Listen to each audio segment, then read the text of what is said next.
வணக்கம் உறவுகளே, இது நங்கூரம். நான் முருகேசன். இந்த காணொளி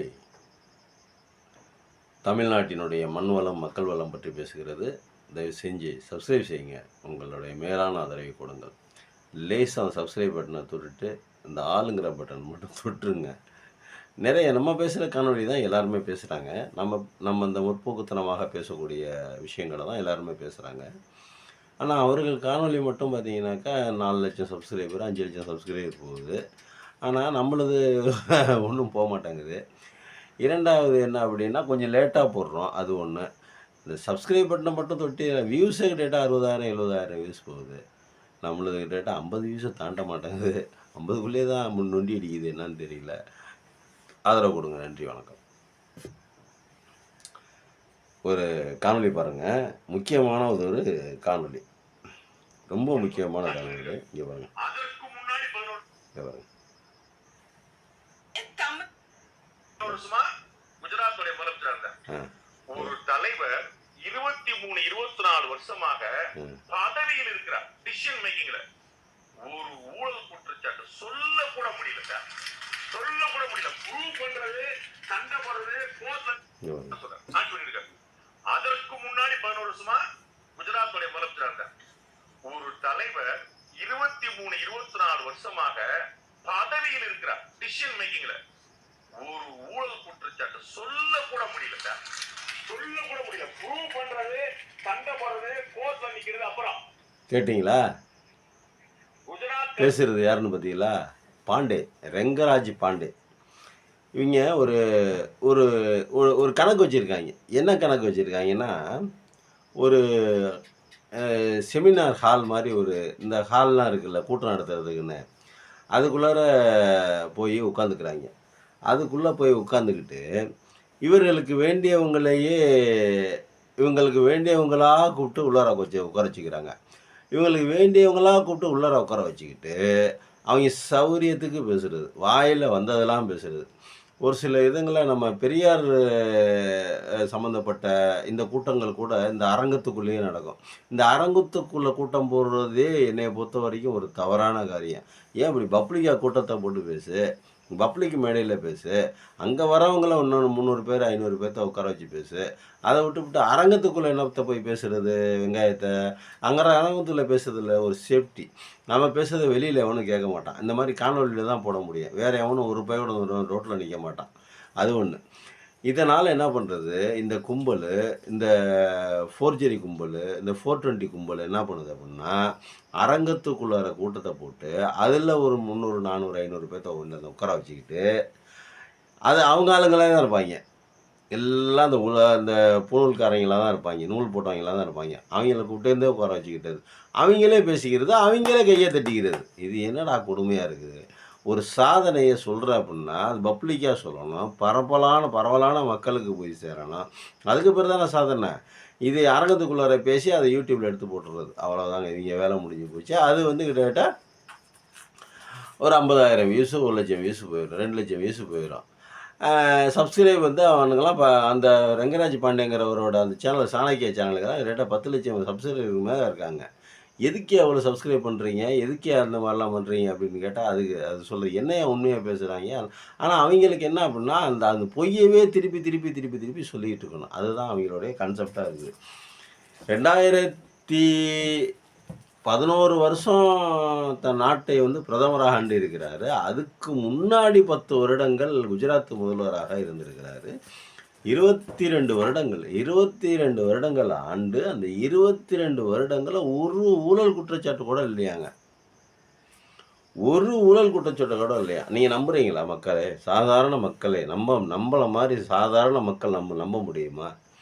எவ்வளவு ஊழலுங்க. இந்த 11 வருஷம் பிரதமராக வந்ததுக்கப்புறம், குஜராத்தை விடுங்க, குஜராத் முதல்வராக ஆனதுக்கப்புறம் இந்த 11 வருடங்களாக இந்த இந்தியாவை போட்டு கசக்கி என்னென்ன பிஎம் கேர் ஃபண்டு, அந்த ஒரு ஊழல் பார்த்தாதாங்க. சரி, இப்போ அதை விடுங்க. நம்ம கோத்ரா ரயில் எரிப்பு சம்பவம், அதுக்கே என்ன பண்ணியிருக்காங்க, உலக லெவலில் ஒரு பெரிய பிரளயமே வந்துச்சு. அமெரிக்காக்காரன் விசாவே கொடுக்க முடியாதுட்டான். மோடிக்கு விசாவே இல்லை அப்படின்ட்டான். அவன் சிஎம்மாக இருக்கும்போது இருந்தாலும் சிஎம்மாக இருக்கும்போதே அமெரிக்காக்காரன் என்ன பண்ணிட்டான், விசாவே இல்லை, நீ உள்ளே வரக்கூடாது, அமெரிக்கா உள்ளே வரக்கூடாது.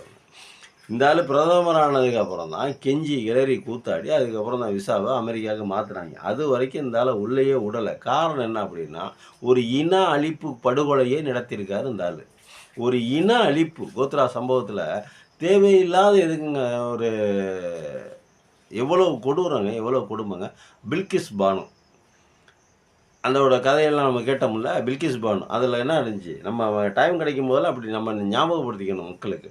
பில்கிஸ் பானு வழக்கில் பில்கிஸ் பானை கெடுத்து பில்கிஸ் பானை வன்புணர்வு பாலியல் கூட்டு பாலியல் வன்புணர்வு பண்ணியிருக்காங்க.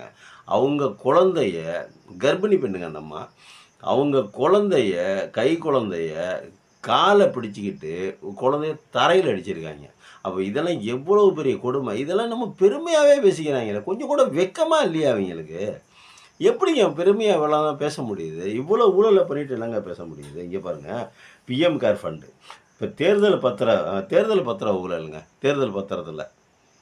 தேர்தல் பத்திரத்தில் மோசடியாக ஒரு கம்பெனிக்கு ஒரு கான்ட்ராக்டை கொடுக்குறது, அவனுக்கு இலவசமாக அரசு சலுகையில் கொடுக்குறது, அவன் அதுக்கு பதிலாக பிஎம் கேர் ஃபண்டுக்கு பணம் கொடுக்குறது, தேர்தல் பத்திர ஊழலில் பணத்தை போடுறது. இது எவ்வளோ பெரிய ஊழல்? இதை விட பெரிய ஊழல் இருக்கா நீரவ் மோடி ஊழல். நீரவ் மோடி என்னங்க ஆச்சு?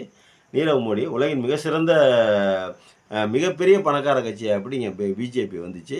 இந்த மாதிரி தாங்க அரசு தரப்பில் எல்லாத்தையும் கொடுக்குறது. ஒன்றும் இல்லைப்பா, அதானிக்கு எல்லா சுரங்கங்களையும் கொடுக்குறாங்க, எல்லா ஏர்போர்ட்டையும் கொடுக்குறாங்க, எல்லா ஆர்பரையும் கொடுத்துட்டாங்க.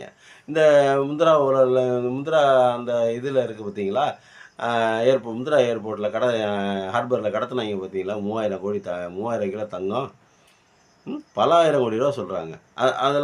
அதெல்லாம் ஊழல் இல்லைங்களாப்பா? பிஎம் கேர் ஃபண்டு ஊழல் இல்லையா? பிஎம்னா என்னங்க? பிஎம் பிரைம் மினிஸ்டர் என்னங்க? இந்திய நாட்டினுடைய 150 கோடி பேத்துக்கும் பொதுவானவர். அந்த பொதுவானவருடைய பிஎம் அப்படிங்கிற பேரில் நீ நரேந்திர மோடி பேரில் ஆரம்பிச்சிங்கன்னா பிரச்சனை, அது வேறு விஷயம். பிஎம் அப்படிங்கிற போட்டு ஒரு ஃபண்டை வந்து கிரியேட் பண்ணுறீங்க, வாங்குறீங்க, வசூல் பண்ணுறீங்க. அந்த பிஎம் கேர் ஃபண்ட் அப்படின்னா அது வந்து பொதுவான பணம் தானே. இது பொதுவான மக்களுக்கு நாங்கள் பதில் சொல்ல முடியாது. இது பொதுவான பணம் இல்லை, இது வந்து தனியாக நடத்துறது. அது எப்படி பிஎம் பேரில் தனியாக நடத்த முடியும்? என்னடா இப்போ பூ சுற்றுறீங்க? எவ்வளவுங்க ஊழல்? சிஏஜி அறிக்கை சொல்லுதுங்க, பாரத் மாலா திட்டங்க, பாரத் மாலா திட்டம் அதெல்லாம் அயோத்தி மேம்பாட்டு திட்டம். இந்த சாலை பணிகள் ஒரு கிலோமீட்டருக்கு 18 கோடி ரூபா தான் செலவு பண்ணணும் அப்படிங்கிற இதில் இவங்க 250 கோடி ரூபா செலவு பண்ணியிருக்காங்க. என் மானங்கட்ட பயலுங்க, வெக்கங்கட்ட பயலுங்க. எப்படி வந்து கூச்சநாச்சமே இல்லாமல் பேசுகிறாங்க? கொஞ்சமாவது உடம்பு கூசாது? இவ்வளோ ஊழல் பண்ணியிருக்கோமே, ஊழலே இல்லாத ஒரு பிரதமர் 22 வருஷமாக ஆண்டதில்லை, ஒரு ஊழல் கூட இல்லை அப்படின்னு பேசுகிறாங்களே. குஜராத்தில் பீகாரில் கட்டின பாலமெல்லாம் புத்துன்னு இடிஞ்சு விழுவுது. எத்தனை பாலங்க? பீகார் மாநிலத்தில் மட்டும்தாங்க அதிகமாக விழுவுது. அத்தனை பாலம் யார் ஆற்றுல கட்டுற பாலம்லாம் எப்படிங்க கட்ட முடியும்? டபுள் இன்ஜின் சர்க்காருங்க. இதுவும் பிஜேபி கவர்மெண்ட்டு தான், அதுவும் பிஜேபி கவர்மெண்ட். நிதிஷ்குமார் கவர்மெண்ட்டும் பிஜேபி சப்போர்ட்டில் தான் கவர்மெண்ட் இருக்குது. எப்படிங்க பாலம் கட்டியிருக்காங்க? பீகாரில் மட்டும் ஏங்க இவ்வளவு பாலம் விழுவுது? என்னங்க கட்டிக்கிட்டு இருக்கும்போதே பாலம் இடிஞ்சு விழுந்தா என்னங்க? முக்கால்வாசி கட்டி முடிச்சு ஃபினிஷிங் பண்ணுறதுக்குள்ளே பாலம் இடிஞ்சு விழுந்தா இடத்துக்கு ஆகுறது. அதில் 60 பேர் 70 பேர்னு சாகுறாங்க. எப்படி ஊழல் இல்லைன்னு சொல்லிட்டு பேசுகிறாங்க? இப்போ அயோத்தி மேம்பாடு திட்டம் ஒப்பந்ததாரர்களுக்கு முறைகேடாக பணம் பட்டுவாடா பண்ணியிருக்காங்க. இதெல்லாம் லிஸ்ட்டில் இருக்குது. இவர் பண்ண ஊழலோடைய லிஸ்ட்டுங்க பாருங்கள். ஒரு 2 பக்கத்துக்கு எழுதி வச்சுருக்கேன் நான். உதான் திட்டத்தில் 274 வழித்தடத்தில் வெறும் 7% வழித்தடங்களில் மட்டும்தான் விமானங்கள் இயக்கப்படுதான். பாக்கி இதில் விமானங்கள் இயக்காதான். ஆயுஷ்மான் பாரத் திட்டம், ஆயுஷ்மானில் வந்து 7.5 லட்சம் ஆதார் எண் ஒரே செல்ஃபோன் எண்ணில் இருக்குது.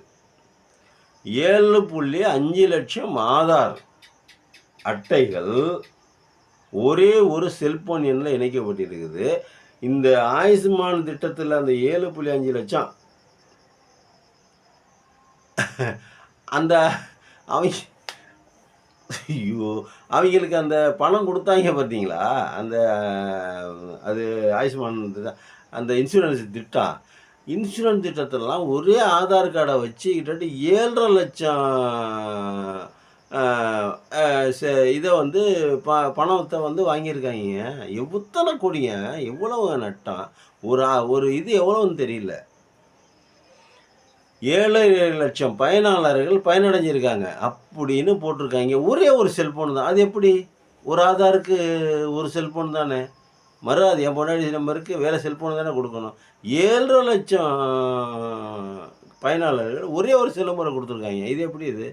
கொஞ்சம் சிந்திச்சு பாருங்களேன். லைட்டா மயக்கம் வர மாரியே இருக்காது. என்னடா இப்படியெல்லாமா ஏமாத்துவீங்க அப்படின்னு. அ ம். அப்ப அந்த பயனாளரோட பணத்த வாங்குனது பூரா யாரு? திருடுனது தானே. அப்ப திருட்டு கும்பல் தானே. திருட்டு பயலுக தானே இவைங்க. ஓட்டு எப்படி திருடுனாங்க, அதே மாரி எல்லாத்துலயும் திருடுறாய்ங்க. ஆனாலும் கூட்டத்தில வந்து உட்காந்துக்கிட்டு பேசுறாய்ங்க பாருங்க. மங்குமானா அந்த ரெங்கராஜ் பாண்டே மாரி 4 பேர் இருந்தா பிரதமர் மோடி இன்னும் 50 வருஷத்துக்கு கூட பிரதமரா தான்யா இருப்பாரு. அ எப்படிலாம் பேசுறாங்க. முதியோர் ஓய்வூதிய மேம்பாட்டு திட்டம். ம். எல்லா வ தேசிய சமூக உதவி திட்டம். எல்லாத்துலயும் ஊழலுங்க.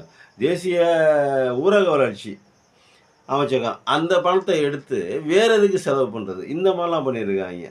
இது எவ்வளோங்க சிஏஜி அறிக்கை கழுவி கழுவி ஊத்துதுங்க. சிஏஜி அறிக்கை கழுவி கழுவி ஊத்துது. இதெல்லாம் பூரா சிஏஜி அறிக்கையில இருக்குது எல்லாமே. ம். இந்த பூரா சிஏஜி அறிக்கையில. அங்க பாருங்க.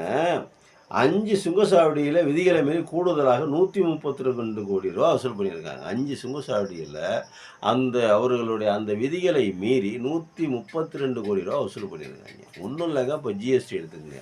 ஜிஎஸ்டி குறைச்சிருக்காங்கல்ல. என்ன மாரி குறைச்சிருக்காங்க? தீபாவளி பரிசு. என்னடா தீபாவளி பரிசு? ஒண்ணும் புரியலங்க. தீபாவளி பரிசு என்னன்னா தீபாவளி பரிசு? அவங்ககிட்ட இருக்கிற விக்காத டிவி, விக்காத காரு, விக்காத மோட்டார் சைக்கிள் எல்லாத்தையும் விலையை குறைச்சி மக்கள் தலையில கட்டுறதுக்கு, பெரிய முதலாளிகள், கார்ப்பரேட்டுகள் பயனடைவதற்கு ஜிஎஸ்டி குறைக்கிறேங்கிற பேரில் குறைச்சி கொடுத்துக்கிட்டு, தீபாவளி பரிசுன்னு வேற மக்கள் மண்டையில் எப்படியெல்லாம் மண்டையை கழுவுறாங்க பாருங்க இந்த பிஜேபிக்காரங்க. ரொம்ப கஷ்டமா இருக்குங்க. என்னங்க இப்படி நாட்டு பொய் சொல்லியே நாட்ட ஆண்டான்னா எவ்வளோ நாளைக்குங்க நாட்ட ஆள முடியும்? மக்களுடைய கதி என்னங்க? ஒவ்வொரு விஷயத்திலும் இப்படி பண்ணிக்கிட்டு இருந்தா மக்களுடைய கதி என்ன? எப்படிங்க மக்களுடைய கதி என்னங்க? ஏங்க 8 வருஷமா போட்டு ஒரு வருஷத்துக்கு ரூ. 1,00,000 ஜிஎஸ்டி வசூல் பண்ணியிருக்கீங்க. ஆவரேஜா ரூ. 1,00,000. ஒரு மாசத்துக்கு ரூ. 1,00,000. 12 மாசத்துக்கு ரூ. 12,00,000. 8 வருஷமா வசூல் பண்ண பணம் எங்கங்க? எவ்வளவுங்க பணம்? 8 வருஷமா வசூல் பண்ண பணம் எங்கங்க? எங்கங்க போச்சு பணம்? 8 வருஷமா வசூல் பண்ண பணம். எத்தனை லட்சம் கோடி ரூபாங்க? ஒரு வருஷத்துக்கு 12,00,000 கோடி ரூபான்னா 8 12 5 12 60 6 12 72 7 12 94 8 12 106 ரெண்டு 100,00,000 கோடி ரூபாய்க்கு மேலங்க. எங்கங்க போச்சு பணம்? 1,00,000 கோடி ரூபா 12,00,000 கோடி ரூபான்னா எத்தனை 8 வருஷத்துக்கு எவ்வளோங்க ஆச்சு? 8 வருஷமா அந்த பணத்தை சம்பாரித்து இப்போ அந்த ஜிஎஸ்டிலாம் வாங்கி எவ்வளோ மாநில அரசுகளுக்கு கொடுத்தீங்க? எவ்வளோ மத்திய அரசுக்கு கொடுத்தீங்க? எவ்வளவு பணம் செலவு பண்ணியிருக்கீங்க? இல்லை எவ்வளோ பணம் மிச்சம் இருக்குது, பாக்கி இருக்குது, அரசு கஜானாவில் இருக்குது? ஒரு வெள்ளை அறிக்கை கூட முடியுமா? வெள்ளை அறிக்கை ஒரு 5 நீதிபதிகளை வச்சு மொத்தத்துக்கும் ஆராய்ஞ்சு வரவு எவ்வளவு, செலவு எவ்வளவு, இருப்பு எவ்வளவு சொல்ல முடியுமா? ஏங்க எவ்வளவு ஒரு அளவு வேணாமாங்க? 100,00,000 கோடி ரூபாங்க. இவ்வளவு பணத்தை வசூல் பண்ணிட்டு இப்போ வந்து ஜிஎஸ்டி குறைக்கிறாங்க விலையில குறைச்சி விட்டு இது தீபாவளி பரிசு அப்படின்னா திமிரு தானே, எகத்தாளம் தானே, ஏமாத்து தானே. அப்போ இவ்வளோ நாளாக வந்து என்னமோ வெள்ளைக்காரன் போட்ட ஜிஎஸ்டியை வந்து நீ குறைச்ச மாதிரியும், என்னமோ காங்கிரஸ் கவர்மெண்ட் போட்ட 8 வருஷமாக வசூல் பண்ணிட்டு இருந்த பணத்தை நீ வந்து உடனே நீ ஆட்சிக்கு வந்த மறுநாளே நீ குறைச்ச மாதிரியும் எவ்வளவு பீலா விட்றீங்க, எவ்வளவு சுற்றுறீங்க, எவ்வளவு உருட்டுறீங்க. ஏன்னா ஜிஎஸ்டியை கொண்டு வந்தது நீங்கள் 2017 14 ஆட்சிக்கு வந்து 17 ஜிஎஸ்டி கொண்டு வந்தது நீங்கள். அது 8 வருஷம் வசூல் பண்ணி தின்னது நீங்கள். அதை வச்சு அந்த 100,00,000 கோடி ரூபாய்க்கு மேலே பணம் வச்சிருக்கிறது நீங்கள். 16 லட்சம் கார்ப்பரேட்டுக்கு பணத்தை தள்ளுபடி பண்ணது அரசு பணத்தை லோனாக கடனாக வாங்கின பணத்தை 16 லட்சம் கோடி ரூபாயை கார்ப்பரேட்டுக்கு தள்ளுபடி பண்ணது நீங்கள். ஆனால் இந்தியா ஏழை நாடு அல்ல, ஏழைகள் நிறைந்த நாடு.